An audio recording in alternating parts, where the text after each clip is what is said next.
अस्सलामुअलैकुम, आप देख रहे हैं प्रोग्राम मोहम्मद अकबर बाजवा के साथ।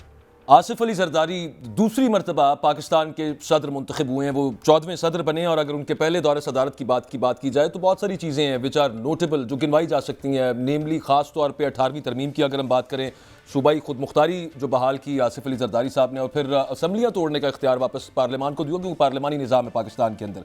फाटा इस्लाहात थी, उसके अलावा हुकूक बलूचिस्तान और नेशनल फाइनेंस कमीशन अवार्ड का जो फार्मूला है उसकी भी असर नौ तश्कील। These are some of the things के जो उनके क्रेडिट में जाती हैं। अहम बात यहाँ पे ये है कि आसिफ अली जरदारी साहब समझे जाते हैं कि वो मुफाहमत करने के मतलब उनमें कैपेसिटी मौजूद है, टकराव की पॉलिसी से गुरेज करते हैं। और बड़ी इंटरेस्टिंग बात है कि इस वक्त जो वज़ीर आज़म है पाकिस्तान के, शहबाज शरीफ साहब, उनकी जो सियासत का जो उनका तर्ज अमल है वो काफ़ी मेल खाता है आसिफ अली जरदारी साहब से। और तो उनसे कई उम्मीदें भी अब आसिफ अली जरदारी साहब से, now that he has become president और वो अगले 5 साल के लिए सदर पाकिस्तान रहेंगे, तो वो क्या रोल प्ले कर सकते हैं जो ख़ास तौर पे सियासी क़ुव्वतें हैं उनको एक दफ़ा फिर यकजा करने में, या फिर जिस तरह से 18वीं तरमीम और उससे पहले चार्टर ऑफ डेमोक्रेसी वाला मामला था, तो क्या इस तरह से दोबारा कोई एक ख़ास तौर पर पाकिस्तान तहरीक इंसाफ के साथ और वर्सेस द रेस्ट है, तो उसमें वो क्या उसको ब्रिज करने में, उस गैप को क्या रोल प्ले कर सकते हैं। लेकिन हम गुफ्तगू का आगाज़ यहाँ से करेंगे जो आउट गोइंग प्रेसिडेंट है, if I may call him so, Arif Alvi साहब।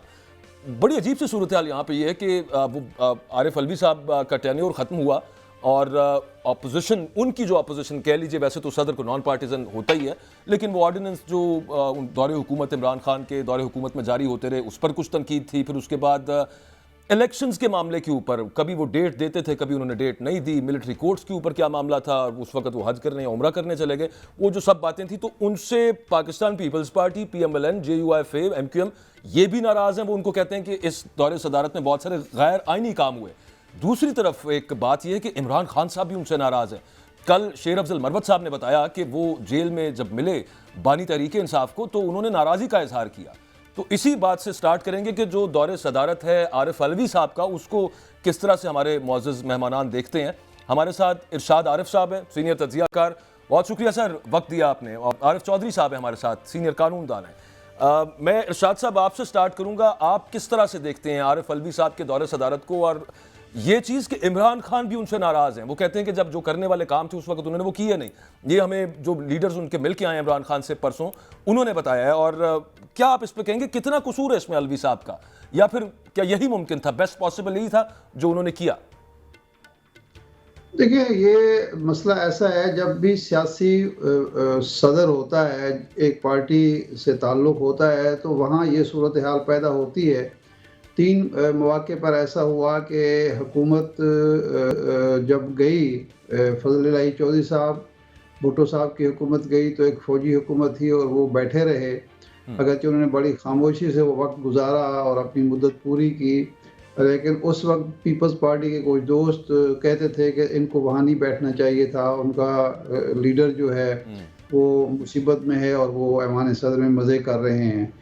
जब रफ़ीक तारड़ साहब सदर थे और जनाब परवेज़ मुशर्रफ साहब ने तख्ता उल्टा तो वो भी बैठे रहे, हत्ता कि फिर परवेज़ मुशर्रफ साहब ने उनको रुखसत कर दिया।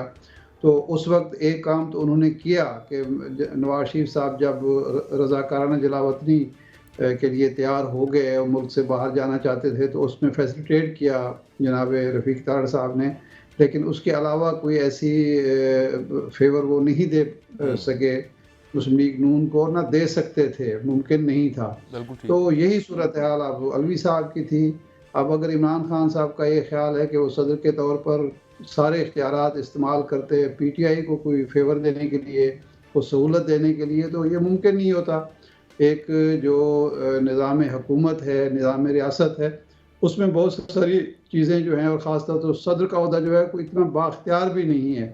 लेकिन ओवरऑल देखा जाए तो मैं तो नहीं समझता, जरदारी साहब जब सदर थे तो ऐवान सदर में बाकायदा इजलास मुनक़्क़िद किया करते थे पीपल्स पार्टी के, हत्ता कि अदालत को नोटिस लेना पड़ा और उनको रोकना पड़ा कि जनाब ये ऐवान सदर को आप सियासी अखाड़ा ना बनाएं। लेकिन 2 ओहदे थे उनके पास और पीपल्स पार्टी को उस वक्त कोई एतराज़ नहीं था, अपोजिशन को उस वक्त भी एतराज़ था। अलवी साहब ने कम अज़ कम ऐसा तो नहीं किया। जहाँ तक जब इलेक्शन पहले 2 असम्बलियाँ तोड़ी गई और अदालत ने उन्हें कहा कि आप तारीख दें, तो उन्होंने तारीख दे दी लेकिन जब ये कौमी असम्बली तोड़ी गई तो ये अजीब बात है, ये एतराज़ वो लोग कर रहे हैं जिन्होंने आइनी फैसलों को भी नहीं माना, आइन को भी नहीं माना और सुप्रीम कोर्ट के फैसले को भी नहीं माना, और वो ये कह रहे हैं कि जनाब उन्होंने अपना किरदार अदा नहीं किया। उनको तो किरदार वो अदा करना चाहते थे, तो इलेक्शन कमीशन को किसने रोका हुआ था, चीफ इलेक्शन कमिश्नर को, कि वो मुलाकात ही ना करें। तो उनके रास्ते में जितनी रुकावटें खड़ी की गई, मौजूदा जमहूरियत पसंद जो हुक्मरान हैं, मेरा नहीं ख्याल किसी सदर के रास्ते में इतनी रुकावटें खड़ी की गई होंगी। तो मैं तो नहीं समझता कि आरिफ अलवी साहब का जो किरदार है कुछ बहुत ज़्यादा मुतनाज़ है आइन के हवाले से, कानून के हवाले से। यानी अगर वो आइनी दायरा कार में रहे हैं और अपनी पार्टी को भी उनसे शिकायत हैं, तो इसका मतलब है कि वाकई वो अपने आइन और कानून के दायरे में अपने इख्तियारात इस्तेमाल कर रहे थे या अपना किरदार अदा कर रहे थे, और वो उन्होंने पार्टी पॉलिटिक्स नहीं की। तो ये तो अप्रिशिएट करना चाहिए, बजाय इसके कि इसको मुरीद इल्ज़ाम ठहराया जाए। इरशाद साहब, इस पे ब्रीफली इस चीज़ पे कमेंट कर दीजिएगा। ये अगेन उनकी पार्टी के, यानी कि जिस पार्टी से अर्सवाइल उनका ताल्लुक था, पाकिस्तान तहरीक इंसाफ, ये कल परसों उनकी पार्टी के लोग ये बात कर रहे थे कि जैसे अभी बुलाना था, इजलास बुलाना था, पहले उस पर उन्होंने कहा कि नहीं बनता नहीं है क्योंकि इलेक्टोरल कॉलेज पूरा नहीं है, और फिर उसके ऐवान पूरा नहीं है। फिर उसके बाद उन्होंने ओथ भी ले लिया, वो यहाँ तक चले गए कि उन्होंने नए वज़ीर आज़म से ओथ भी लिया। तो ये उनकी पार्टी के लोग बात करते हैं कि वो उन्होंने आखिरी कुछ 1-2 साल बहुत डरे सहमे से गुजारे। ये एग्जैक्ट वर्ड्स है उनकी पार्टी के लोगों के। आपको भी लगता है कुछ ऐसा था? नहीं, मैं नहीं समझता। देखिए, उन्होंने आइन के मुताबिक तवज्जो दिलाई इलेक्शन कमीशन को भी और सिस्टम को भी और रियासत को भी, रियासती इदारों को भी, कि आप नामुकम्मल पार्लियामेंट का इजलास, नामुकम्मल कौमी असम्बली का इजलास ना बुलाएं। लेकिन जब उनकी बात नहीं मानी गई और आइन को बिल्कुल बाला ताक रखकर इजलास बुला लिया गया, तो उन्होंने ये समझा, और मैं समझता हूँ वो मुनासिब फैसला था, कि आखिरी लम्हे पर उन्होंने उस समरी पर साइन कर दिए, क्योंकि एक दफ़ा तो वापस कर चुके थे। तो उन्होंने मुनासिब समझा कि अब मेरे नाम पे ये ना बट्टा लगाओ कि जनाब इन्होंने अपना जो आइनी फ़र्ज़ था वो अदा नहीं किया था। तो मैं नहीं समझता कि कोई उन्होंने गलत काम किया है। उन्होंने एक चीज़ तवज्जो दिला दी, बता दिया आइन और कानून क्या है, लेकिन अगर आपके रियासत और रियासती इदारे और जो जमहूरियत पसंद हैं वो तुले हुए हैं आइन की खिलाफ वर्जी पर, तो सदर उसमें क्या कर सकता है? क्या सदर अगर ना बुलाता तो इजलास ना होता, इजलास फिर भी हो जाता। तो मेरा नहीं ख्याल कि उन्होंने कोई ऐसी गलती की है मेरे नुक्ते नज़र से, और ना ही वो डरे सहमे आपको नजर आए एज सच। आखिरी लम्हे में उन्होंने करके अपना वो जो प्रोटेस्ट था वो भी रिकॉर्ड करा दिया था, और आखिरी लम्हे में कि अच्छा हमारे यहाँ जो अदालतों का किरदार है, सबसे जो मकरूह किरदार है, वो तो हमारे यहाँ अदलिया का किरदार है, कि वो तो कोई जिम्मेदारी अपने लेने के लिए तैयार नहीं है। अगर यही मामला चैलेंज होता अदालत में, अदलिया होती है ना, जब उसका किरदार ना हो तो सदर बेचारा क्या कर सकता है? आरिफ चौधरी साहब, इस पे आपका क्या ओपिनियन है? मतलब हमने देखा एक दफ़ा उन्होंने अदालत के कहने पर तारीख दे दी, फिर सामने आया कि सदर तारीख नहीं दे सकता, इलेक्शन कमीशन के साथ एक फड्डा शुरू हो गया, फिर उसके बाद नेशनल असम्बली के जो इंतखाबात थे उसके हवाले से मतलब एक मुबैना एक रूमर्ड एक खबर चली और वो टीवी पे डिस्कस हुई, अखबारों में रिपोर्ट हुई कि अहम शख्सियात ने मुलाकातें की आरिफ अलवी साहब से ऐवान सदर जाके, और उसके बाद उन्होंने सिर्फ ख़त लिखा और उसमें एक तजवीज़ दी कि ये तारीख होनी चाहिए, तारीख उन्होंने दी नहीं, और फिर सुप्रीम कोर्ट ने कहा कि आपने तारीख देनी थी। और फिर उसके बाद हमने ये जो अगला वाला सब मामला आया उसमें जो इम्पीचमेंट की धमकियाँ, फिर उनके खिलाफ आर्टिकल 6 लगाने की धमकियाँ, तो आपको लगता है कि कहीं पे मतलब ही काउड डाउन, वो डर गए बीच में आके, जो उनकी पार्टी खुद कह रही है, ये हमारे अल्फाज नहीं है, ये कल परसों से उनकी पाकिस्तान तहरीक इंसाफ के काफ़ी सीनियर लीडर से फरमा चुके हैं। आप अग्री करते हैं? मेरे ख्याल में आरिफ साहब ने, इरशाद आरिफ साहब ने जो तबसरा किया है वो काफ़ी उसमें वज़न है, काफ़ी अहमियत का हामिल है और हक़ाइक़ की तर्जुमानी करता है। असल में सूरत हाल ये है कि 1973 का आइन जो है, इसके अंदर जो सदर के इख्तियारात है वो बिल्कुल ना होने के बराबर है। उसकी वजह ये कि वो हर इख्तियार जो है वो पाबंद है, यानी सदर के यानी प्राइम मिनिस्टर की एडवाइस का, सवाए इंतखाबात की तारीख के कि जब प्राइम मिनिस्टर नहीं रहता तो वो देरी उसका काम है। लेकिन हमारे ये जो सूरत हाल है, ये जितने प्रोसीड्यूर की आप बात कर रहे हैं, उनके पास ये चूंकि ऑफिस तो वो छोड़ नहीं सकते और ये छोड़ना बहुत बड़ा कदम है, लेकिन अगर वो छोड़ देंगे तो तब भी फर्क नहीं पड़ता, क्योंकि यहाँ सूरत हाल जो आरिफ अलवी साहब की है उसमें मैं ये समझता हूँ कि मैंने उन्हें एक बड़ा बैलेंस्ड प्रेसिडेंट पाया और बतौर इंसान के हम्बल भी पाया, बैलेंस भी पाया। और दूसरी बात यह है कि हमें हालात को, मारूज़ी हालात को सामने रखना चाहिए।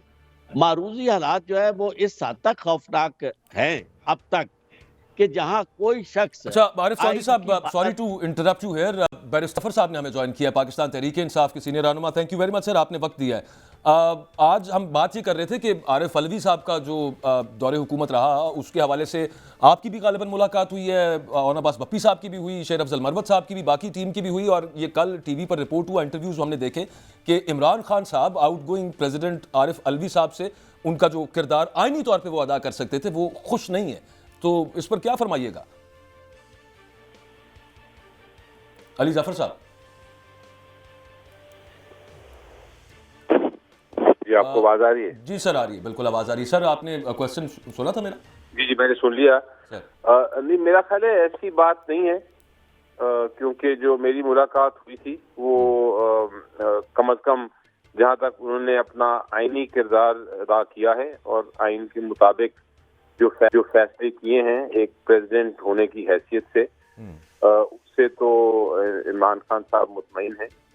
हाँ, वो कुछ इश्यूज हैं, कुछ फैसले हैं जिस पे उनका ख्याल था कि ये ऐसा नहीं होना चाहिए था, लेकिन वो डिस्क्रेशनरी फैसले हैं, यानी वो ऐसे फैसले नहीं हैं जो कि, क्योंकि एक प्रेसिडेंट के तौर पे आप पाबंद नहीं होते किसी पार्टी के, आप पाबंद होते हैं अपनी जो आपकी समझ बूझ है और जो आपको एडवाइस मिलती है मिनिस्ट्री से, उसके मुताबिक और आइन की जो तकाजे हैं उसको पूरा करते हुए आपको फैसले करने होते हैं। जरूरी नहीं है कि वो हर पार्टी, जिस पार्टी से आप बिलोंग करते हैं या करते थे, उस पार्टी के फेवर में ही करें सिर्फ। तो वो इतना तो आपको देना पड़ता है गुंजाइश एक प्रेसिडेंट को। अच्छा सर, एक और चीज़, आप ये एक कल फिर ये बात दोबारा शुरू हुई और उनके 9 मई के जो मुलजमान हैं और 9 मई के वाक़यात हैं उनके हवाले से सख्ती मजीद बढ़ने लगी है, और कंबाइंड विद दैट एक न्यूज़ आपने भी देखी होगी कि मोहसिन नकवी साहब को मुशीर दाखिला या वजीर दाखिला का कलमदान सौंपा जाएगा। इस पर पाकिस्तान तहरीक इंसाफ का क्या रिस्पॉन्स है? इन दोनों चीज़ों पर फरमा दीजिए। देखें जी, जहाँ तक तो ये केयर टेकर्स जो होते हैं, उनका मकसद ये होता है कि वो एक न्यूट्रल होंगे, लेकिन हमने देखा कि इस बार एक केयर टेकर बन गए चीफ मिनिस्टर, जो चीफ मिनिस्टर थे वो बन गए चीफ मिनिस्टर बलूचिस्तान के, और जो केयर टेकर प्राइम मिनिस्टर थे वो अब चीफ मिनिस्टर बनने जा रहे हैं इमीडिएटली नेक्स्ट गवर्नमेंट में। तो इसका मतलब है कि उनकी फिर कोई न्यूट्रलिटी तो नहीं थी, वो जो तकाजा था कॉन्स्टिट्यूशन का कि केयर टेकर को न्यूट्रल होना है, वो तो फिर नजर नहीं आता। मेरा ख्याल है कि जो केयर टेकर का कॉन्सेप्ट है जो हमने बड़े गौर फिक्र करके आइन में डाला था, ये फेल हो गया है। इसके बाद अब कोई और ही हमें तरीका अपनाना पड़ेगा, कुछ और ही सोचना पड़ेगा, बिकॉज केयर टेकर सेटअप तो अब केयर टेकर नहीं रहा। ये इसकी न्यूट्रलिटी या इंडिपेंडेंस, आज़ादी और फेयरनेस बिल्कुल खत्म हो गई है। अच्छा सर, वही जी असद कैसर साहब, शेर अफजल मरवत साहब, ये 9 मई के हवाले से जो बात आती है कि जनाब मजीद सख्ती होगी इसके ऊपर, फैसल वाडा साहब ने कहा, क्योंकि वो क्लेम करते हैं कि he is connected to the concern quarters, की तरमीम भी करनी पड़ी किसी किस्म की तो हम करेंगे। और दूसरी तरफ आपकी पार्टी के लीडरान ये कह रहे हैं कि रमज़ान में इमरान खान साहब विल बी आउट। वो किस तरह से मुमकिन हो सर? ये देखें, वो इसलिए मुमकिन हो सकता है क्योंकि अगर आप सारे केस का इम्पार्शियली या ऑब्जेक्टिवली जायजा लें तो इस वक्त उनकी जमानतें हो चुकी हैं इमरान खान साहब की सारे केसों में, लेकिन 4 केस हैं जिसमें सजा है, और उन 4 में से 3 की अपीलें जो हैं वो, बल्कि 4 की अपीलें जो हैं, 3 की इस्लामाबाद हाई कोर्ट और 1 की सेशन कोर्ट में पेंडिंग है। जो सेशन कोर्ट, जो इस्लामाबाद हाई कोर्ट वाली अपीलें हैं तोशाखाना केस की और साइफर केस की, उनकी ऑलमोस्ट डे टू डे समाअत शुरू हुई है, और वो मंडे को लगे हैं, और उम्मीद है कि वो अगले हफ्ते 10 दिन में कंक्लूड हो जाएंगे। वो उसमें इतना क्लैरिटी के साथ, इतना क्लियर है कि उसमें जो फैसला हुआ वो गलत है, उसमें जो ट्रायल हुआ वो ट्रायल ही नहीं है, कोई मुकदमा चला ही नहीं, ना वकीलों को इजाजत दी गई क्रॉस एग्जामिनेशन करने की, जिरा करने की, ना वकीलों को ये इजाजत दी गई कि कोई गवाही पेश कर सके। तो वो नजर ये आता है कि वो केस की जो सजाएं हैं वो खत्म हो जाएंगी। तो इसलिए कहा कह रहे हैं वो कि शायद 1 महीने में अगर ये खत्म हो जाती हैं सजाएं तो फिर उसके बाद उनके खिलाफ कोई केस रह नहीं जाता और उनको कानूनी तौर पे अगर कानूनी तौर पे जेल में नहीं रखा जा सकता। मामला चले। अच्छा सर, एक और चीज़ आज ख्वाजा आसिफ साहब ने ये कहा है, लास्टली सिर्फ इस पे कमेंट कर दीजिएगा कि हुकूमत से आप कैसे डिमांड कर रहे हैं कि बानी तहरीक इंसाफ को इमरान खान को रिहा किया जाए? वो आप रेजोल्यूशन जमा करा रहे हैं सेनेट में भी और यहाँ पर एक बड़ा पुरजोर मुतालबा है। अदालतों में केसेस है, अदालतों ने करना, हुकूमत इसमें क्या कर सकती है? जी, ये बात दुरुस्त है उनकी। बेसिकली हुकूमत ये जो रेजोल्यूशन का मकसद ये होता है कि आप अपना एक जो आवाज़ है और जो आपका मकसद है वो आप हुकूमत तक बयान कर दें। लेकिन आपकी बात दुरुस्त है कि अल्टीमेटली हुकूमत तो रहा नहीं कर सकती, ये तो अदालत में मामला है, अदालत में ही फैसले करने हैं। लेकिन हुकूमत ये ज़रूर कर सकती है कि मज़ीद कोई जो गैर कानूनी और गैर नाजायज़ किस्म के केसेस हैं वो बनाना बंद कर दें। अच्छा। ये तो तवक्को की जा सकती है हुकूमत से और इस हद तक तो मेरा ख्याल है जो नई हुकूमत आई है उनको अपना दिखाना पड़ेगा कोई ना कोई कि हम वाकई जमहूरियत में यकीन रखते हैं। लेकिन जहाँ तक ये केसेस है जिसमें कन्विक्शन हो गई है वो अदालत में फैसले कर। मैं आपकी प्रेजेंस का फायदा उठाते हुए बिल्कुल आखिरी सिर्फ ब्रीफली इस पे फरमा दीजिएगा, शेर अफजल मरवत साहब ने जो आज प्रेस कॉन्फ्रेंस की है, काफ़ी बहुत बड़ा इल्ज़ाम है और बड़ी दूर से कहीं से वो लाए हैं। सजन जिंदाल भी उसमें शामिल हो गए, $1 लाख दिए गए उनको कत्ल करने के लिए। इस बाबत पार्टी के रहनुमाओं के साथ खड़े होकर उन्होंने प्रेस कॉन्फ्रेंस की। तो ये पार्टी के अंदर बाकायदा at a party level decide हुआ, और क्योंकि इतने फिर सबूत आपके पास होंगे, आपकी जमात के पास है, शेर अफजल मरवत साहब के पास, कि जिसकी बेसिस के ऊपर उन्होंने ये इतना बड़ा इल्ज़ाम लगा दिया कि मुझे कत्ल करने के पीछे नवाज शरीफ साहब और मरियम नवाज साहिबा का हाथ हो सकता है। देखें, ये पार्टी के लेवल पे तो ये डिस्कशन बिल्कुल नहीं हुई। अच्छा। ये मुझे तो इसका इल्म नहीं, ना मैं कोई कमेंट कर सकूंगा इस पे। ये उनका मेरा ख्याल है एक पर्सनल कमेंट था, हो सकता है उनके पास कुछ एविडेंस हो या उनको कोई मिला हो कंप्लेंट। सर रोहान अब्बास बप्पी साहब साथ थे, जो आप दे सकेंगे, साथ असद कैसर साहब मौजूद पार्टी थे। के लेवल पे नहीं है। ठीक है, पार्टी के लेवल पे नहीं है। बहरहाल शहरयार अफरीदी साहब भी उनके साथ मौजूद थे, पार्टी के बड़े लीडरान उनके साथ थे। Thank you very much anyways Ali Zafar साहब, आपने वक्त दिया। मैं बड़ी माजरत से आरिफ चौधरी साहब, इसाद आरिफ साहब, चूँकि अली जफ़र साहब ने ज्वाइन कर लिया हमें, तो उनसे कुछ सवाल थे जो उनसे पूछना थे। इन्हीं के ऊपर मैंने आपसे भी तज्जिया लेना है, खासतौर पर ये 9 मई के हवाले से जो कहा जा रहा है कि सख्तियाँ बढ़ेंगी। फैसल वाडा साहब बताते हैं, क्योंकि वो कहते हैं कि उनके पास पता नहीं आसमानों से खबर आती है, और वो क्लेम करते हैं कि देखें मेरी कितनी खबरें दुरुस्त साबित होती रही हैं, तो ये भी दुरुस्त साबित होगी। तो आगे क्या मामला हो सकते हैं, और फिर उसमें नए जो सदर आसिफ अली जरदारी, उनका खासतौर पर क्या किरदार हो सकता है, स्पेशली कंसिडरिंग कि जो ये बात की जाती है कि 9 मई के मुल्जिमान को मजीद टाइटन करने के लिए तरामीम भी करनी पड़ी तो करेंगे। अब वो उसमें आईनी तरामीम भी हो सकती हैं, कानूनी भी हो सकती हैं, और जाना तो सदर के ऑफिस से वो कानून पास होने हैं।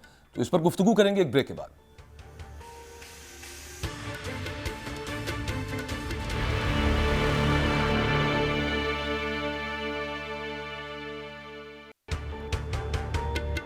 Welcome back. इरशाद अहमद आरिफ साहब, आपने भी देखा होगा हुक्मरानों के गुमाश्ते आज के लिए बता रहे हैं कि 9 मई के जो मुल्जिमान हैं उनके हवाले से सख्ती अभी होनी है, मतलब अभी होनी, अभी सख्ती हुई नहीं है। तो आप क्या देखते हैं, आप समझते हैं कि यही मामला आगे चलेगा और आसिफ अली जरदारी बतौर सदर इसमें क्या रोल प्ले कर सकते हैं, या करेंगे डिफ्यूज करने के लिए, या ये पॉलिसी का तसलसल आसिफ अली जरदारी भी यूं ही आगे उसको चलाते रहेंगे? अच्छा, ये 9 मई के मामला चूँकि कानूनी मामला हैं, इसके बारे में तो आरिफ चौधरी साहब बेहतर अंदाज में बता सकते हैं। लेकिन जो जरदारी साहब के बारे में कहा जाता है कि मुफाहमत के बादशाह हैं, वो मुफाहमत जो जरदारी साहब की है वो कभी ऐसा नहीं हुआ कि किसी उसूल पर उन्होंने कोई मुफाहमत की हो, किसी उसूली बुनियाद पर मुफाहमत की हो। वो मफादात की मुफाहमत होती है और उनका कोशिश होती है कि मिल बांट कर खाया जाए और उसमें किसी को खंडत डालने की नौबत नहीं आनी चाहिए। इसके अलावा मुझे तो याद नहीं है कि किस मामले में उन्होंने कभी मुफाहमत की है, किसी उसूली बुनियाद पर कहीं कोई स्टैंड लिया हो। बल्कि उन्होंने बेनज़ीर भुट्टो और जुल्फ़िकार अली भुट्टो की पार्टी को मुफाहमत की, अपनी मुफाहमत की भेंट चढ़ा दिया, और एक बड़ी पार्टी जो चारों सूबों की पार्टी थी वो एक सूबे तक महदूद कर दी।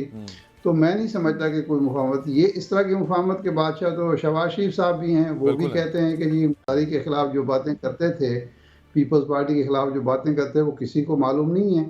या अब ये जो इनके 16 माह के अरसे में अपोजिशन के साथ जो बीती है मरकज़ में और सूबों में, वो भी सबको मालूम है।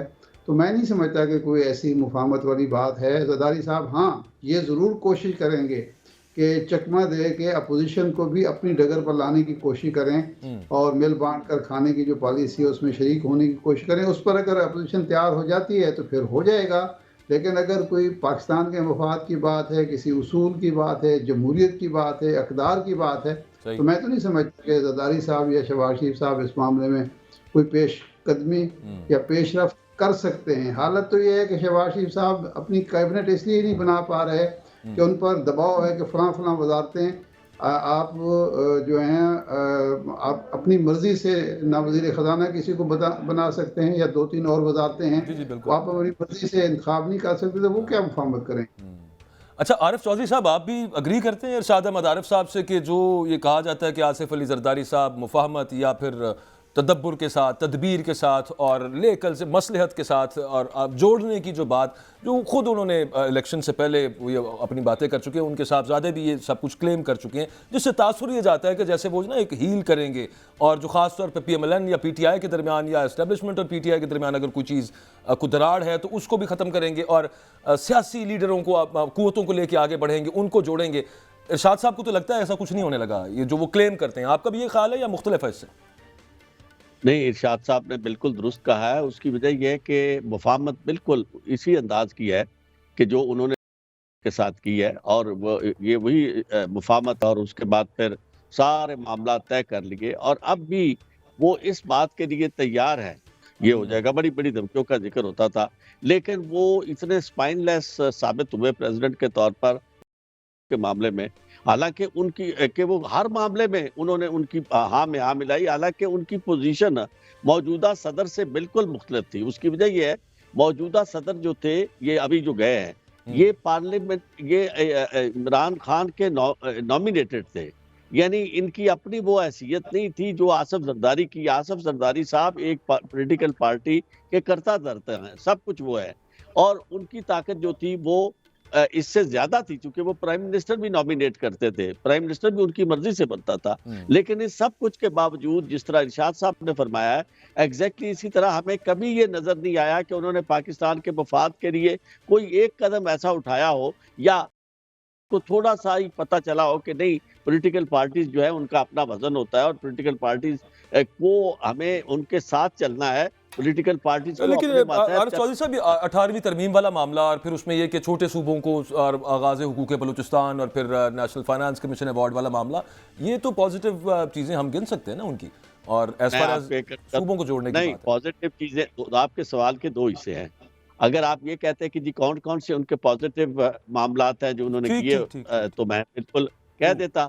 सवाल आपका जो इरशाद साहब में था, और मुझे भी वही सवाल आगे रिले हुआ, वो सवाल ये है कि क्या वो अपने तौर पर कोई ऐसा कदम उठा सकते हैं, जो सीधी सीधी बात है कि ये जो इस वक्त पाकिस्तान को मसला दरपेश है, मैं आपसे एक अर्ज करूं, ये मौजूदा हुकूमत जो है, इसको सबसे बड़ा दरपेश मसला जो है, इनकी अपनी तश्कील के ऊपर बहुत ज्यादा सवालात है कि क्या ये हुकूमत आईनी तौर पर बनी है या गैर आईनी तौर पर बनी है। चूंकि जिस तरह के इंतखाबात हुए और उनके नतायज को जिस तरह बदला गया और जो कुछ हुआ है, उसके बाद तो ये पूरी दुनिया के अंदर इस हुकूमत की क्रेडिबिलिटी जीरो हो गई है, क्योंकि आइन जो है वो मोहताज है अवाम का, अवाम मोहताज नहीं है आइन के। ये मैं आपको क्लियरली करूं, उसकी वजह यह है कि खालिक हैं अवाम आइन के, और अवाम को बनता है वो आइन जो है वो अवाम के मुफाद के लिए बनता है, अवाम जो है वो आइन के मुफाद के लिए नहीं होते। तो इसलिए मैं ये अर्ज करूं कि इस वक्त जो सूरत हाल है, ऐसा रोल मुझे अदा करते हुए वो नजर नहीं आ रहा है। उसकी वजह यह है कि जिस तरह के वो कॉम्प्रोमाइज करके आए हैं, उन कॉम्प्रोमाइजेज में तो ये चीज शामिल ही नहीं है। उसमें तो कॉम्प्रोमाइज भी सर आप कहेंगे दोनों तरफ से है ना मामला। अब मैं वो हमें रफीक रजवाना साहब ने ज्वाइन किया है, पाकिस्तान मुस्लिम लीग के रहनुमा, मैं उनसे भी ये पूछ लेता हूँ। थैंक यू सर, रजवाना साहब वक्त दिया आपने। सर अब ये बताएं कि पीपल्स पार्टी ने वजारतें नहीं ली, ओहदे ले लिए उनके, अब वो सदर पाकिस्तान में मुंतखब हो चुके हैं आसिफ अली जरदारी साहब। दूसरी तरफ सर आपकी वफाकी हुकूमत बनने जा रही है, बल्कि बन चुकी है। अब मैं सिर्फ कैबिनेट की बात कर रहा था एक्चुअली, उसके हवाले से मतलब मुझे कुछ समझ नहीं आई, क्योंकि कैबिनेट ही यहाँ पे हुकूमत का पार्लियामानी सिस्टम के अंदर उसी से चलना है। वज़ीर दाखिला सुनने में आ रहा है वो आपकी जमात से नहीं होंगे, वज़ीर ख़जाना आपकी जमात से नहीं होंगे, ये बड़ी वजारतें हैं। इवन वजारत ख़ारजा के अंदर भी मतलब जलील अब्बास जिलानी साहब का नाम भी साथ आ रहा है, जहाँ पे इसहाक डार का भी आ रहा है। तो ये किस किस्म की सर मतलब कोई बहुत फ़ायदे का सौदा नहीं लग रहा जैसे आपने किया है? बात ये जी कि अब इस बातों पे क्या तबसरा करे। प्रोग्राम हो रहे हैं, इफ एंड बट्स पे हो रहे हैं कि ये हो जाएगा तो क्या होगा, तो ये नजर नहीं आ रहा। कैबिनेट 2 दिन 4 दिन हफ्ता डिले हो गई तो ये हो गया। ये हुकूमत की फिक्र है, आपको क्यों फिक्र पड़ी हुई है? आप मुल्क की फिक्र करें, आप मईशत की फिक्र करें। आप प्रोग्राम कर रहे हैं जी, वो जरदारी साहब सदर बन गए तो अब क्या होगा। मैं अभी आपकी ये टिकट भी पढ़ रहा था, ये क्या होगा को छोड़े, ये चलाएं कि अल्लाह करे बेहतर होगा। दुआएं करें, समझ आई है? हाँ सुने ना, डाल रही है अब सुने ना, वो सारा जो कुछ आप अभी आपकी ये आपका सवाल ही मैं सुन रहा हूँ, बाकी सवाल थोड़े से मैंने मुझे तो ये जानने देती है, वजारत दाखिला इतनी बड़ी वजारत है, आपकी जमात अपने पास नहीं रख रही, मेरे से सवाल वजारत खजाना आप अपने पास नहीं रख रहे। आपने तो इकॉनमी ठीक करनी थी सर, इसहाक डार साहब ने पाकिस्तान की। मेरी बात नहीं सुनेंगे तो बेशक मैं ऑफलाइन हो जाता हूँ। नहीं सर, आप नहीं फरमाना है। नहीं तो फिर मेरी सुने बरखुरदार में, लेकिन आपका तजर्बा शायद ज्यादा होगा, थोड़ा सा मेरा भी सुन तो ले, मैं क्या कह रहा हूँ। Irshad sir, you have asked me कि जी आपका ये सवाल है, आप बताएं। वो अगर सवाल का जवाब आपके मिजाज के मुताबिक नहीं है तो ना सुने, या फिर सुन ले। बताएं ना सर, मैं तो पूछ रहा हूँ आपसे। मुझे बताने दे लेना। मैं ये अर्ज कर रहा हूँ कि मैं बतौर एक पाकिस्तानी के ये अर्ज कर रहा हूँ कि अगर हम मायूसी फैलाने की बजाय कहते हैं जी धांधली हो गई, उसमें कुछ इल्जामात में सदाकत भी होगी, कुछ में सदाकत नहीं भी होगी, उसके लिए एक तरीकाकार है। उस धांधली पर IMF को खत लिख दिया जो मेरी नजर में नहीं लिखना चाहिए था। IMF का जवाब भी आ गया। आपको याद होगा अदम एतमाद के बाद खान साहब ने, मैं बहुत कम बोलता हूँ किसी के खिलाफ, बोलना भी नहीं चाहिए, वो बड़ी अजीब सी बात होती है किसी पर तनकीद करे, लोग खुद समझते हैं। अब बात ये है, बहुत सा वक्त आगे गुजर गया, बहुत सा पानी पुलों के नीचे से बह गया है, तो अब उन वर्कर्स का जो पार्टी लाइन के मुताबिक जुलूस निकाला, घर बैठे तो लोगों को समझ नहीं आई ना कि इस तरह से निकलना है और इस तरह से जाना है। इल्जाम है, मैं ये नहीं कह रहा वो साबित हो गया। उस पर अपने वर्करों के जो जेलों में हैं उनको क्या मैसेज दे रहे हैं कि इनको जो है ना, इनके खिलाफ कार्रवाई होनी चाहिए, उनकी हिम्मत बढ़ानी चाहिए कि आप तसल्ली रखें, मैं आपके साथ हूँ, आपके साथ इंसाफ होगा। ठीक है जी। तो इस वक्त इलेक्शन हो गया, सदारत का हो गया, वजीर आजम बन के काबीना भी बन जाएगी, लाजमी बन जाएगी। जितनी मुशावरत होगी बेहतर है, जितनी मुशावरत होगी उससे और क्या बेहतर। दूसरी बात ये है, जब ये बात चल रही थी तो इसी मैंने सुनी है कि वजीर खजाना, वजीर दाखिला, देखिए टेक्नोक्रेट्स जो होते हैं उनकी सख्त जरूरत है हमारे मुल्क में। सियासी तौर पर भी लोग वजारत के अहल होते हैं, काबिल भी होते हैं, सारा कुछ होता है। अब देखना यह है कि इस वक्त जिस सिचुएशन में हम हैं उस सिचुएशन में क्या होना चाहिए। नकवी साहब टेक्नोक्रेट तो नहीं है सर। उस सिचुएशन में आप भी अपनी कोई अच्छी मशावरत दें और उस सिचुएशन में आप बताएं जिसके तहफ़्फ़ुज़ात है बिल्कुल सर आंखों पर। They have a right to agitate, they have a right to approach the court of law। वो पार्लियामेंट में अपनी अपोजिशन का रोल अदा करे, जरूर करे, ये जमहूरियत का हुस्न है, मगर उस हद तक करे जिस हद तक पाकिस्तान का निज़ाम मुतासर ना हो, जिस हद तक पाकिस्तान की मईशत मजीद मुतासर ना हो। हम तो जमहूरी लोग हैं। मैं तो सर इसीलिए कह रहा था कि मईशत बेहतर की तरफ जो जानी थी और उस पर इसहाक डार साहब क्लेम था ना कि मतलब वो 2017 वाली वो वापस लेके आएंगे, पता नहीं 24वें नंबर की इकॉनमी बनाना। मैं इरशाद साहब से आगे चलो प्लीज, चलें आगे चलते हैं। ठीक है, मैं इरशाद साहब से सर पूछना चाह रहा हूँ, रजवाना साहब, इरशाद साहब ये क्या हुआ है, मतलब क्यों वजीर दाखिला is a very important post. Mohsin Naqvi साहब का नाम सामने आ रहा है और वो तकरीबन कंफर्म्ड ही है कि वो बन जाएंगे, वो सेनेटर भी बनेंगे, उसके बाद उनको दाखिला का कलमदान मिल जाएगा। उस दूसरी तरफ से इसहाक डार साहब, वो इतना एक्सपीरियंस उनकी, वो तो पोस्टर बॉय हैं पाकिस्तान मुस्लिम लीग नवाज के, कि इन्होंने पहले कितना बेहतरीन चलाया था पाकिस्तान को एज क्लेम्ड बाय PMLN। अब क्या हुआ, क्यों नहीं वो आ रहे वज़ारत ख़जाना, क्यों उनके हवाले नहीं की जा रही इरशाद साहब? ये मैंने इब्तिदा में भी अर्ज़ किया था कि 1988 में जिस तरह बेनज़ीर भुट्टो साहब की हुकूमत कायम हुई थी, उसी तरह की हुकूमत है। उस वक्त फ़र्क अब ज़्यादा कमज़ोर पोजीशन में है मौजूदा हुक्मरान इत्तेहाद, क्योंकि उस वक्त कम अज़ कम बेनज़ीर भुट्टो साहब से ये मुतालबा नहीं किया गया था कि आप वज़ीर आज़म नहीं होंगी, किसी और को बना दे। इस दफ़ा तो नवाज शरीफ साहब जो हैं उनको वज़ीर आज़म नहीं बनने दिया गया और कहा गया कि शहबाज शरीफ साहब होंगे, और उसके बाद वज़ारत ख़जाना है, वज़ारत दाखिला है, वज़ारत ख़ारजा है। अगर इसहाक डार साहब टेक्नोक्रेट नहीं है और इसहाक डार साहब तजर्बाकार नहीं है तो मेरा नहीं ख्याल पाकिस्तान में कोई और 4 या 5 दफ़ा वज़ीर ख़जाना रह चुके हैं इस मुल्क के, और उसके बाद हमें तो यही बताया गया कि सबसे ज़्यादा तजर्बाकार हैं, वो ख़ुद कहते हैं कि मुझे डील करना आता है IMF को, और उनके मुकाबले में शमशाद अख्तर साहिबा हूँ या औरंगज़ेब साहब हूँ या कोई और साहब हूँ, उनका तो ना तजर्बा है और ना हम समझते हैं कि कोई इतना ज़्यादा अहलियत सलाहियत होगी। लेकिन बहरहाल हुकूमत ने अगर ख़ुद अपने आप को पाबंद किया है कुछ चीज़ों का और वो कुर्बानी देने के लिए तैयार हैं, बात नवाज वही है, शरीफ साहब कुछ ज़्यादा ही पाबंद कर साहब, लिया है। और ये तारीख में वो जो आप ही कह रहे हैं कि ये पहले नहीं देखा इस तरह की कभी, मतलब इतनी ज़्यादा मजबूरी क्या हो गई उसमें। खैर anyways I have to go to a break. बहुत शुक्रिया रिजवाना साहब, आपने वक्त दिया। माजरत, मैं वो आपको कट ऑफ नहीं करना चाह रहा था बीच में, मैं चाह रहा था कि इस पर आपका वो जवाब मिल जाए। एनीवेज ब्रेक से वापस आते हैं तो वो जो शेर अफजल मरवत साहब ने इल्ज़ाम लगाए हैं उस पर पूछेंगे आरिफ चौधरी साहब से।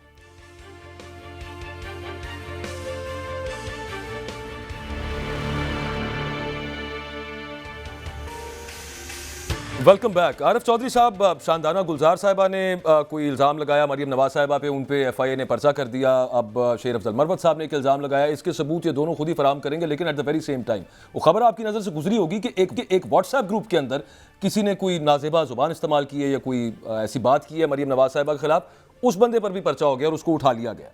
तो ये मामला अगर इस रुख चलना शुरू हो जाएंगे और इस तरह के लॉज, कैसे देखते हैं आप आगे मामला? देखिए, मैं आपको एक अर्ज कर दूं कि जो इलेक्शन जिस तरह हुए और उनके ऊपर जिस तरह तनकीद हो रही है और जिस तरह एहतजाज जो है वो होने को है, इतवार का दिन दिया गया है, इस सारी सूरत हाल में आप इन चीज़ों को, इन इल्ज़ामात को नज़रअंदाज ना करें। और आप देखें कि एक तरफ पंजाब में वो खातून मोहतरमा बैठी हैं चीफ मिनिस्टर के तौर पर, जिन्होंने हमेशा ये सारी प्लानिंग की कि किस किस खातून के साथ किस तरह तशद्दुद करना है, किस घर में जाके किसको उठाना है और किसके साथ क्या करना है। और दूसरी तरफ मोहसिन नकवी साहब जो थे वो एग्जीक्यूट कर रहे थे उनके अहकामात को, और मोहसिन नकवी साहब को वहां बिठाने के मेरे पास एक्चुअली ना वक्त कम है। इरशाद साहब का सर मैं इस पर कमेंट ले लूं। मैं समझता हूं इंतहाई परेशान। इरशाद साहब, अब व्हाट्सएप ग्रुप में आपस में भी कोई बात करिए तो होता ही है ना इस तरह की चीजें, आपस में कोई लोग करते ही होंगे। बहरहाल वो पर्चा हो गया उस शख्स के ऊपर, बिहाड़ी से उसको उठा भी लिया। मैसेज क्या है सर आपके ख्याल में यहाँ पे? देखें, दुनिया में वो रियासतें नाकाम रियासतें शुमार होती हैं और इब्न खल्दून ने भी इसके बारे में कहा है कि जहाँ जबर ज़्यादा होगा, जहाँ कवानीन ज़्यादा होंगे और अमल दरामद बराए नाम होगा, हम उस रियासत में पाकिस्तान को एक जमहूरी फलाही रियासत को तब्दील कर रहे हैं, जहाँ सिर्फ जबर होगा, जहाँ सिर्फ कवानीन होंगे और उनका कवानीन का फ़ायदा मर्जी से हुक्मरान उठाएंगे। टैक्स ज़्यादा हो, ये इब्न खल्दून कहता है कि अगर टैक्स ज़्यादा हो किसी मुल्क में, कवानीन ज़्यादा हों, अमल दरामद कम हो और रियासत जो है वो जबर का शिकार हो, अवाम जबर का शिकार हों, तो वो रियासतें नाकामी का मुंह देखती हैं। हमें इससे बचना चाहिए। खुदा ना करे जो मामला चल रहे हैं, जिस तरफ आप इशारा कर रहे हैं और इब्न खल्दून का बता रहे हैं, मामला तो कुछ यूँ ही है, लेकिन अल्लाह ताला हम पे रहम, पाकिस्तान पे रहम करे, आगे कुछ बेहतरी हो। प्रोग्राम का एक्चुअली वक्त खत्म हो गया, इस पर ये बड़ा अहम नुकता था। इस पर डिस्कशन मजीद हम इंशाल्लाह कल ज़रूर जारी रखेंगे। कल मुलाकात होती है। अल्लाह हाफ़िज़।